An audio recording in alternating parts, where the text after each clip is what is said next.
നമ്മുടെ പിതാവായ ദൈവത്തിൽ നിന്നും നമ്മുടെ പുത്രനും വീണ്ടെടുപ്പുകാരനുമായിരിക്കുന്ന കർത്താവായ ക്രിസ്ത്യൻ യേശുവിൽ നിന്നും നമുക്ക് ഏവർക്കും കൃപയും സമാധാനവും ഉണ്ടാകുമാറാകട്ടെ. ആമേൻ.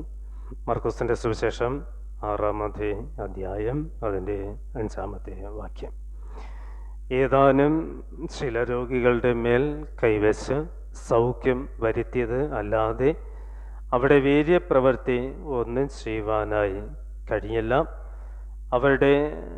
അവരുടെ അവിശ്വാസം ഹേതുവായി അവൻ ആശ്ചര്യപ്പെട്ടു. കർത്താവായ ക്രിസ്തേശുവിനാൽ അനുഗ്രഹിക്കപ്പെട്ടുകൊണ്ടിരിക്കുന്ന പ്രിയ ദൈവമക്കളെ, കുഷ്ഠരോഗികൾക്ക് വേണ്ടി ജീവൻ ഹോമിച്ചതായ, ജീവൻ സമർപ്പിച്ചതായ ഒരു മിഷണറിയാണ് ഫാദർ ഡൊമിനിയൻ. ഫാദർ ഡാമിയൻ എന്ന് പറയപ്പെടുന്ന ഈ വൈദിക മിഷണറി കുഷ്ഠരോഗികൾക്കായി തൻ്റെ ജീവൻ സമർപ്പിക്കുക മാത്രമല്ല, കുഷ്ഠരോഗികളുടെ എല്ലാ ആവശ്യങ്ങളെല്ലാം ചേർന്ന് നിന്ന് അവരെ തന്നോടൊപ്പം ചേർത്ത് പിടിച്ച ഒരു വ്യക്തിത്വത്തിൻ്റെ ഉറവ കൂടെ ആയിരുന്നു.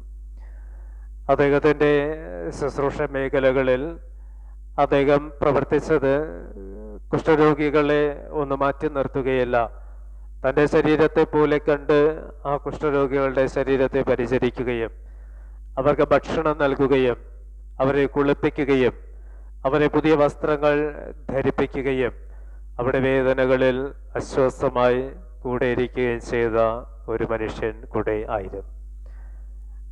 അദ്ദേഹം കുഷ്ഠരോഗികൾക്ക് മനോഹരമായ ഭവനം നിർമ്മിച്ചു നൽകി അവർക്ക് വസിക്കുവാനും കിടക്കുവാനും ആവശ്യമായ സജ്ജീകരണങ്ങളൊക്കെ ചെയ്തു നൽകുകയുണ്ടായി.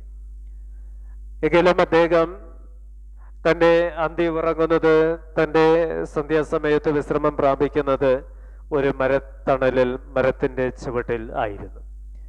അങ്ങനെ നാളുകൾ കടന്നുപോയി. വേദനകൾ കടിച്ചമർത്തുവാൻ കഴിയാതെ വണ്ണം ഈ കുഷ്ഠരോഗികൾ തൻ്റെ വേദനയും പ്രയാസത്തിൻ്റെയും ആധിക്യത്താൽ കീം എന്ന് പറയുന്ന ഒരു ചെടിയുടെ കിഴങ്ങ് എടുത്ത് വാറ്റി അതിൽ മദ്യമുണ്ടാക്കി കുടിക്കുവാനായിട്ട് ആരംഭിച്ചു. ഇതറിഞ്ഞ ഫാദർ ഡാമിയൻ അവരെ വന്ന് ശകാരിച്ചു, അവരെ വഴക്ക് പറഞ്ഞു, അവിടെ പ്രവൃത്തികളെ അല്പം മാറ്റിവെക്കുവാനായിട്ട് അവരെ ഉപദേശിക്കുകയും ചെയ്തു. ഇത് കേട്ടുകൊണ്ടിരുന്ന കുഷ്ഠരോഗികൾക്ക് അതൊരു അരോചകമായി തീർന്നു. കുഷ്ഠരോഗികൾ അദ്ദേഹത്തിൻ്റെ വാക്കുകളെ നിരസിച്ച് അദ്ദേഹത്തെ ഇങ്ങനെ പരിഹസിക്കുവാനായി തുടങ്ങി. കുഷ്ഠരോഗത്തിൻ്റെ വേദനയും പ്രയാസവും തിരിച്ചറിയുവാൻ കഴിയാത്തവർക്ക് വിലക്ക് കൽപ്പിക്കുവാനായിട്ട് വളരെ എളുപ്പമാണ്. രോഗികളെ പരിചരിക്കുന്ന സമയത്തും ഫാദർ ഡാമിയൻ എന്ന മിഷണറി കുഷ്ഠരോഗി ആയിരുന്നു എന്ന ആ സത്യം അവർ ഗ്രഹിച്ചിരുന്നില്ല എന്നതാണ്. അദ്ദേഹത്തിൻ്റെ ചരിത്രം പറഞ്ഞ് അവസാനിപ്പിക്കുന്നത് എങ്ങനെയാണ്? കുഷ്ഠരോഗിയായി തീർന്ന മനുഷ്യൻ കുഷ്ഠരോഗികളോടൊപ്പം മരണപ്പെട്ടു എന്നത് ആണ്. പിറുപിറുപ്പിൻ്റെയും അവഗണനയുടെയും ഒറ്റപ്പെടുത്തലിൻ്റെയും ഒരു ലോകത്തിലാണ് നാം ജീവിക്കുന്നത്. നമ്മുടെ ചുറ്റും നമുക്ക് കാണുവാൻ കഴിയുന്നത് പിറുപിറുപ്പിൻ്റെ ഒരു സമൂഹത്തെയാണ്. അവഗണിക്കുന്ന, തിരസ്കരിക്കപ്പെടുന്ന ഒരു സമൂഹത്തെയാണ് നമുക്ക് കാണുവാനായിട്ട് സാധ്യമാകുന്നത്. നല്ല പ്രവൃത്തികളെ അംഗീകരിക്കുവാനായിട്ട് കഴിയാതെ വണ്ണം, നല്ല പ്രവൃത്തികളെ ഉൾക്കൊള്ളുവാനായിട്ട് കഴിയാതെ വണ്ണം ചിന്തിക്കുന്ന, പ്രവർത്തിക്കുന്ന ഒരു സമൂഹത്തിൻ്റെ മധ്യയുള്ള നമ്മുടെ ജീവിതം. യേശുക്രിസ്തു തൻ്റെ സ്വന്തം ദേശമായ നസ്രയത്തിലേക്ക് കടന്നു വരികയാണ്. നസ്രയത്തിലേക്ക് കടന്നു വന്ന യേശുക്രിസ്തു നസ്രയത്ത് ഒരു ശബ്ബത്ത് ദിവസം ദൈവാലയത്തിൽ പോകുന്നുണ്ട്. ദൈവാലയത്തിൽ പോയി പതിവ് പോലെ വചനം പ്രസംഗിക്കുന്നുണ്ട്, അവരോടുകൂടെ ഉപദേശം നൽകുന്നുണ്ട്. അവരിൽ ഒരാളായി കർത്താവ് മാറുകയാണ്. ഈ പ്രവൃത്തിയെ അരോചകമായി കണ്ട തൻ്റെ പ്രിയപ്പെട്ടവർ, തൻ്റെ ചാർച്ചക്കാർ, യഹൂദ വംശത്തിലുള്ളവർ തന്നെ യേശുവിനെ പരിഹസിക്കുന്നുണ്ട്, യേശുവിനെതിരായി ചോദ്യം ചെയ്യണം. ഇവൻ ആര് എന്ന് പറഞ്ഞ്, ഇവനെ ജ്ഞാനം എവിടെ നിന്ന് കിട്ടി എന്ന് പറഞ്ഞ്, ഇവൻ തച്ചനല്ലയോ തച്ചൻ്റെ മകനല്ലയോ എന്ന് പരിഹാസപൂർണ്ണം പറഞ്ഞ് കർത്താവിനെ അവഗണിക്കുന്ന, കർത്താവിനെതിരായി പിറുപിറുക്കുന്ന ഒരു കൂട്ടരെ ആ ശബത്ത് ദിവസം പിതൃനഗരത്ത് നസ്രയത്തിൽ ദേവാലയത്തിൽ കാണുവാനായിട്ട് കഴിയുന്നുണ്ട്. അവിടെ യേശു അവരോട് കൂടെ പറയുന്നത് എങ്ങനെയാണ്? പിതൃനഗരത്തിൽ ഒരു പ്രവാചകനും ഒരിക്കലും ശോഭിക്കുന്നില്ല എന്ന് പറഞ്ഞ് വീര്യപ്രവൃത്തികളൊന്നും ചെയ്യുവാൻ കഴിയാതെ വണ്ണം യേശു അവിടെ നിന്ന് മടങ്ങി മറ്റു ചില ഇടങ്ങളിലേക്ക് കടന്നു പോകുന്നതായിട്ട് ഇന്നത്തെ ധ്യാന ഭാഗത്ത് നമുക്ക് കാണുവാനായിട്ട് കഴിയും. കഴിഞ്ഞുപോയ ആഴ്ചകളിൽ നാം ചിന്തിച്ചു വന്നത് മനുഷ്യൻ ഭയപ്പെടുന്ന ശക്തികളെ, ആ ശക്തികളുടെ മേൽ അധികാരമുള്ള ഒരു ക്രിസ്തുവിനെ തന്നെയായിരുന്നു. 4 ശക്തികളെ മനുഷ്യൻ ഭയപ്പെടുന്നുണ്ട് എന്നും ആ 4 ശക്തികളുടെ മേൽ കർത്താവായ ക്രിസ്തുവിന് അധികാരമുണ്ട് എന്നൊക്കെ കഴിഞ്ഞു പോയ ഓരോ ആഴ്ചകളിൽ നാം പഠിക്കുകയും ചെയ്തു. പ്രധാനമായി കഴിഞ്ഞ ആഴ്ച പഠിച്ചു വന്നത് വിശ്വാസത്തോടുകൂടെ കർത്താവിന്റെ അടുക്കിലേക്ക് കടന്നു വന്ന ഒരു കൂട്ടം മനുഷ്യരെയാണ്. യായിറോസൊക്കെ വിശ്വാസത്തോടുകൂടെ കടന്നു വരുന്നുണ്ട്. രക്തസ്രാവിക്കാരിയായ സ്ത്രീ വിശ്വാസത്തോടുകൂടെ കടന്നു, ഒരു വിശ്വാസത്താൽ കടന്നുവന്ന് വിശ്വാസത്തെ സൗഖ്യം പ്രാപിച്ച് വിശ്വാസം നന്മ നേടി മടങ്ങി പോകുന്ന 2 വ്യക്തിത്വങ്ങളെ കഴിഞ്ഞ ഞായറാഴ്ച നാം പഠിക്കുകയും ചെയ്തു. എന്നാൽ ഇന്ന് നാം കാണുവാനായിട്ട് കഴിയുന്നത് അവിശ്വാസത്തോടുകൂടെ കർത്താവിന്റെ മുൻപാകെ നിൽക്കുന്ന ഒരു കൂട്ടരെയാണ്. അവിശ്വാസത്തോടുകൂടി സംസാരിക്കുന്ന, അവിശ്വാസത്തോടുകൂടി പ്രവർത്തിക്കുന്ന, അവിശ്വാസ നിമിത്തം കർത്താവ് ചെയ്യേണ്ടതായ നന്മകളെ ഉപേക്ഷിച്ചു പോകുന്നതായ അല്ലെങ്കിൽ അതിനെ ത്യജിച്ചു കളയുന്നതായ ഒരു കൂട്ടരെയാണ് നസ്രയത്ത് ശബത്ത് ദിവസം ദേവാലയത്തിന്റെ പരിസരത്ത് നമുക്ക് ഇന്നത്തെ ധ്യാനത്തിൽ കൂടെ നമുക്ക് കാണുവാനായിട്ട്. ഇവിടെ അവിശ്വാസം മാത്രമല്ല ജനത്തിലുണ്ടാകുന്നത്, അവഗണനയും പിറുപിറുപ്പും ഉണ്ടാകുന്ന ഒരു ജനതയെ കൂടെ നമുക്കിവിടെ കാണുവാൻ കഴിയും. യേശുക്രിസ്തുവിനെ തിരസ്കരിക്കപ്പെടുന്ന ഒരു സമൂഹം.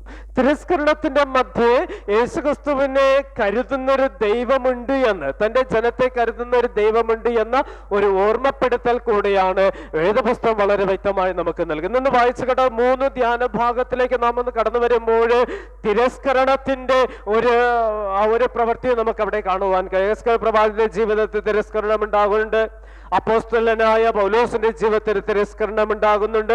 യേശുക്രിസ്തുവിന്റെ ശുശ്രൂഷകൾ അവഗണന ഉണ്ടാകുന്നുണ്ട്.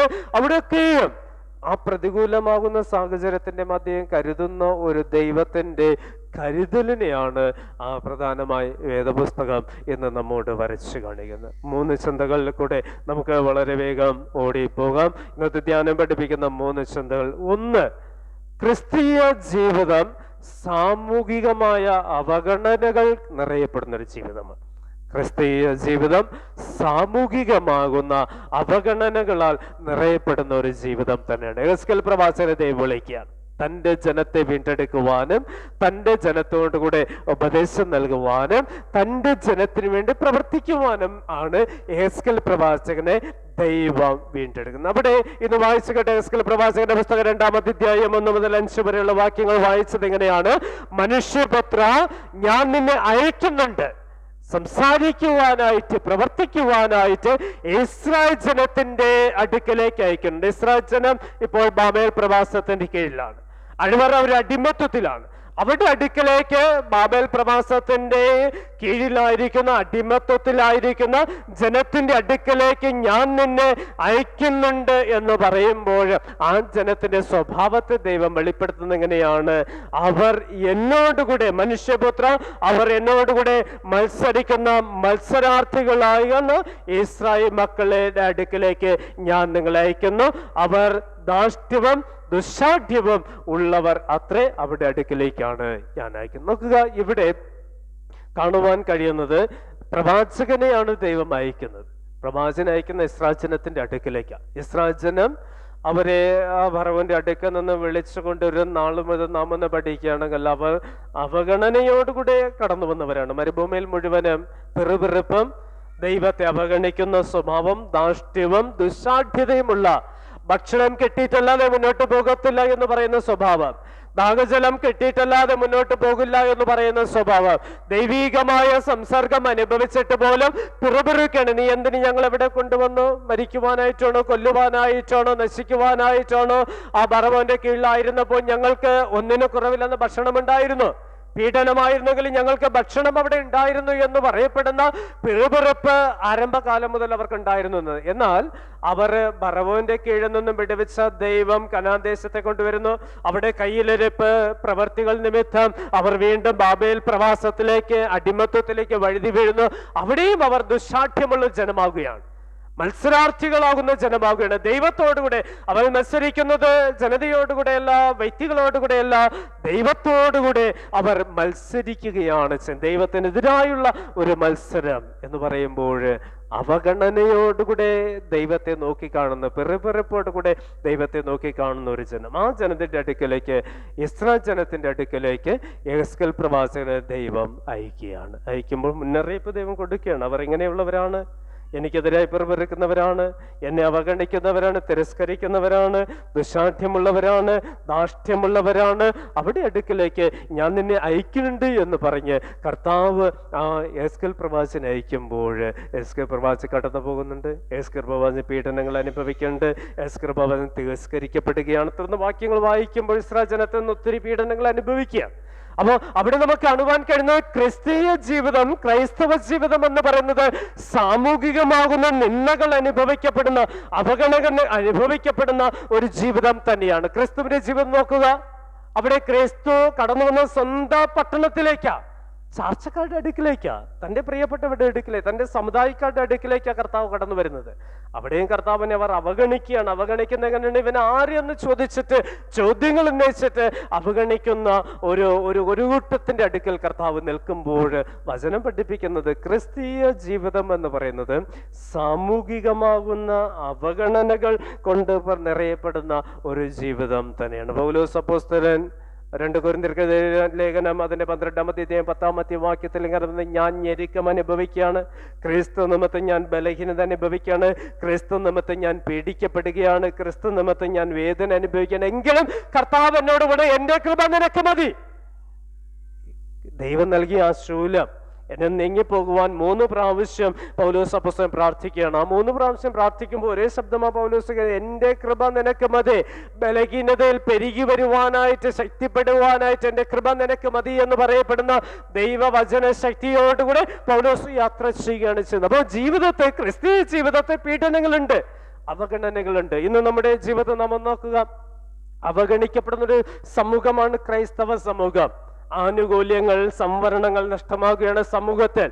രാഷ്ട്രീയ തലത്തിൽ, സഭാതലത്തിലൊക്കെ അവഗണിക്കപ്പെടുകയാണ്, ഒറ്റപ്പെടുകയാണ്, മാറ്റി നിർത്തുകയാണ്. അപ്പൊ ക്രിസ്തുവിനെ സ്വീകരിക്കുന്ന നിമിത്തം, ക്രിസ്തുവിന്റെ സാക്ഷികളാകുന്ന നിമിത്തം, ക്രിസ്തുവിനോടുകൂടി ജീവിക്കുന്ന നിമിത്തം നമ്മുടെ ജീവിതത്തിൽ അവഗണനകൾ ഒത്തിരിയേറെ നാം എല്ലാവരും അനുഭവിക്കുന്നവർ തന്നെയാണ്. അപ്പൊ ഇന്നത്തെ ധ്യാനം ഒന്നാമത് നമ്മെ പഠിപ്പിക്കുന്നത് ക്രിസ്തീയ ജീവിതം സാമൂഹികമാകുന്ന അവഗണനകൾ കൊണ്ട് നിറയപ്പെടുന്ന ഒരു ജീവിതം തന്നെയാണ്. രണ്ടാമത് വേദപുസ്തകം നമ്മെ പഠിപ്പിക്കുന്നത് സൽപ്രവർത്തികളെ ചോദ്യം ചെയ്യപ്പെടുന്ന ഒരു സമൂഹത്തിലാണ് നാം ജീവിക്കുന്നത്. നല്ല പ്രവൃത്തികളെ, സൽപ്രവൃത്തികളെ ചോദ്യം ചെയ്യപ്പെടുന്ന ഒരു സമൂഹം. ഇവിടെ കർത്താവായ ക്രിസ്തു തൻ്റെ പിതൃനഗരമായ നസ്രത്തിൽ വന്നത് നല്ല പ്രവൃത്തി ചെയ്യുവാൻ അത്രയാണ്.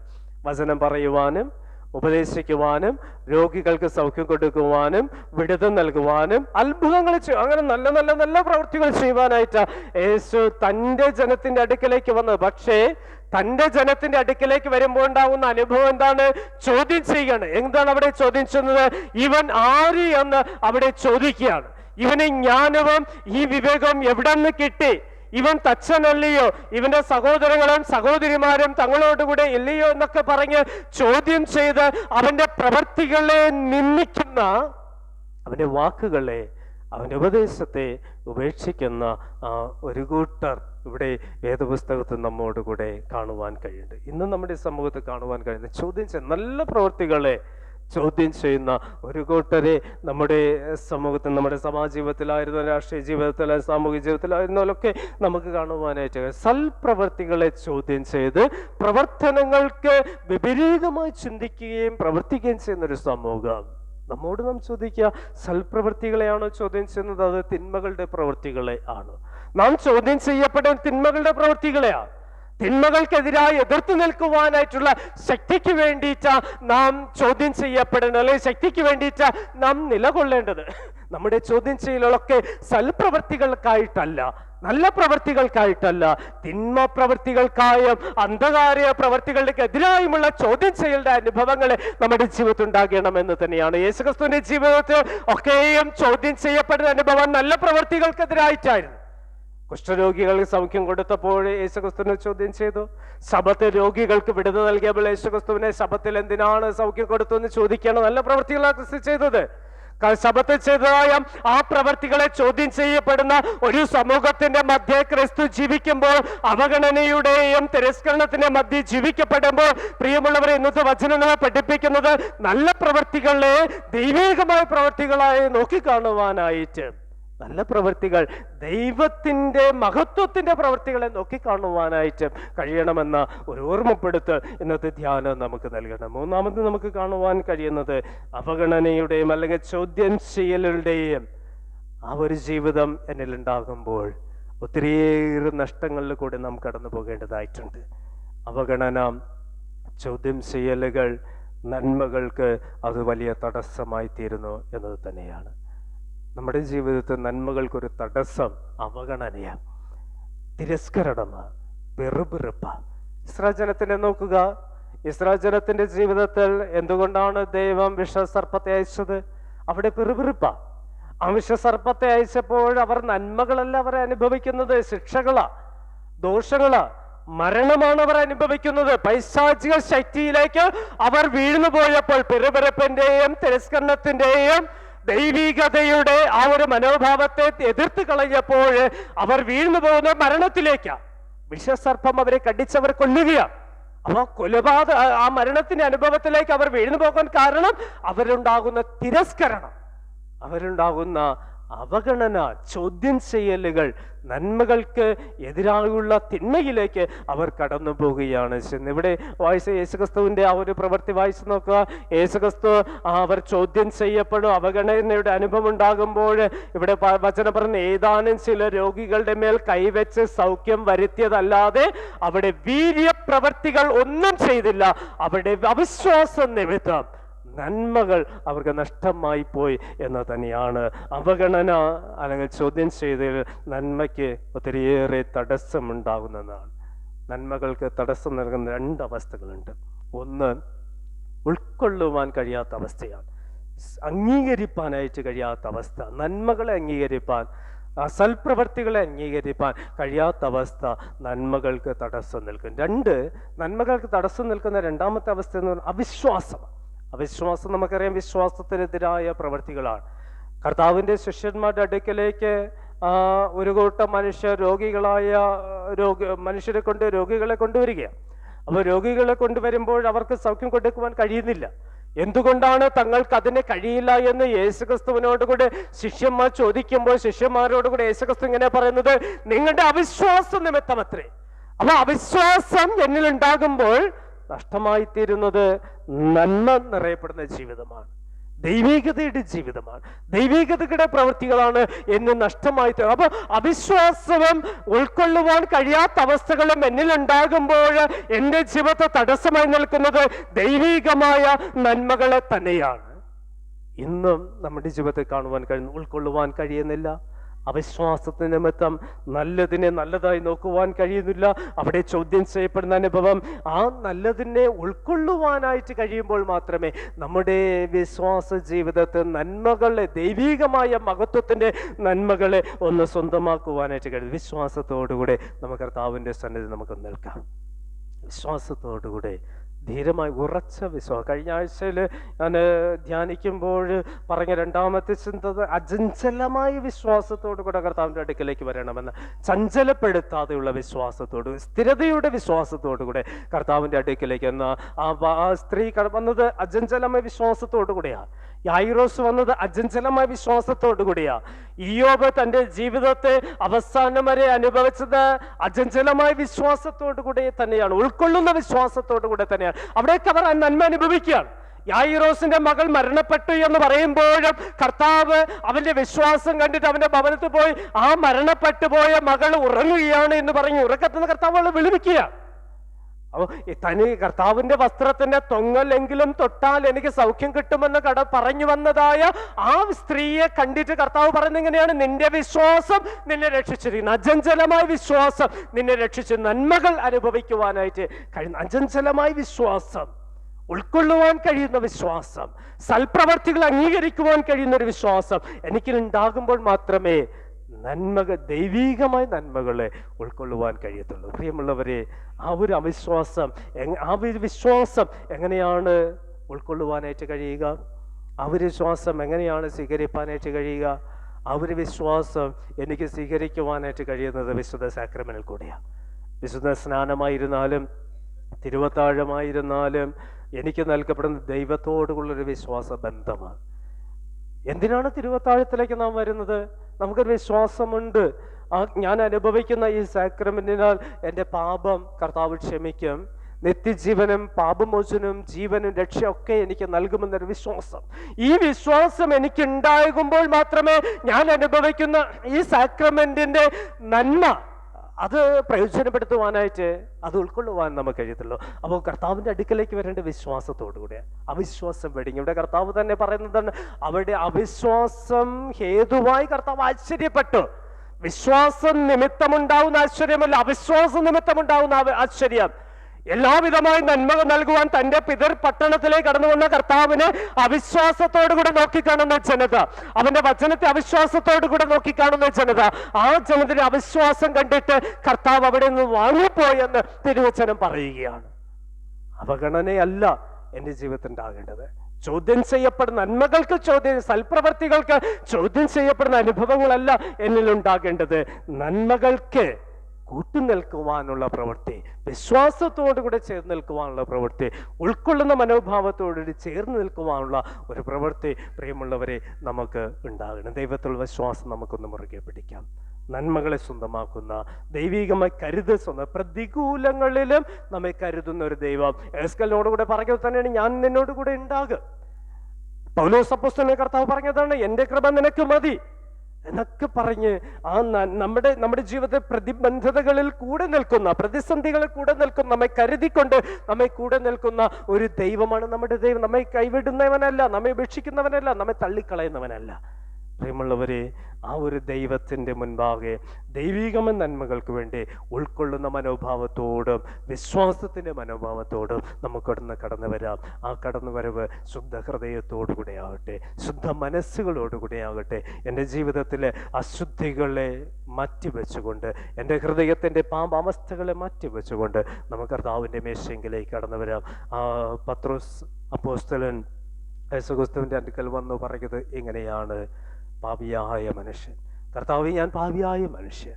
ആ ഒരു ഏറ്റുചൊല്ലൽ, ആ ഒരു ഏറ്റുപറച്ചിൽ ഹൃദയം കൊണ്ട്, നാവുകൾ കൊണ്ട്, ഹൃദയം കൊണ്ട്, ഹൃദയത്തിൻ്റെ ആഴങ്ങളിൽ നിന്നുള്ള ഒരു ഏറ്റുപറച്ചിൻ്റെ അനുഭവത്തോടുകൂടെ, വിശ്വാസത്തിൻ്റെ അനുഭവത്തോടുകൂടെ നമുക്ക് കർത്താവിൻ്റെ മേശയെങ്കിലേക്ക് കടന്നു വരാം.